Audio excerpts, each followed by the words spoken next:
Are you tired of waiting forever for your games to finish downloading on Steam? In today's video, I am going to show you exactly how to fix Steam download speed issues using a few simple settings adjustments. These tips will help you optimize your connection, clear out hidden bottlenecks, and get your games running in record time. If this video helps you reclaim your bandwidth, make sure to hit that like and subscribe button to stay updated with future tech hacks. All right, let us jump right into it. First things first, launch your Steam application on your desktop.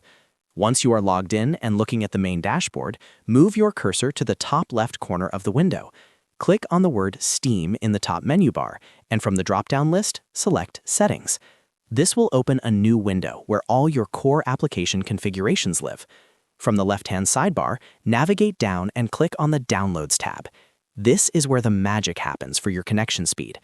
Now look for the Download Region setting.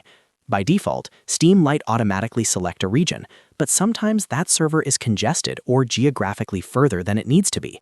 Click the drop-down menu and select a location that is physically closest to your actual home address. This reduces latency and often establishes a more stable, faster connection direct to your ISP. While you are still in this menu, you should address one of the most common causes of slow speeds, which is a bloated download cache. Look for the button labeled Clear Download Cache. Steam might show you a confirmation prompt, so go ahead and confirm that action. What this does is wipe out temporary files and corrupted data fragments that might be interfering with your active background transfers. Once you hit confirm, you will be prompted to log back into your Steam account, so go ahead and restart the application. After you have logged back in, go ahead and start your game download again. You should notice a significant improvement in your download speeds immediately. It's honestly one of the most effective ways to troubleshoot persistent speed issues without needing any third-party tools. If you are still experiencing trouble, ensure you are not running any other bandwidth-heavy applications like streaming services or video calls in the background, as they can saturate your network.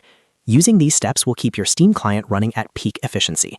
Again, if this video saved you some time today, please show your support by hitting that like button and subscribing to the channel for more easy guides. Thanks for watching, and enjoy your lightning-fast downloads.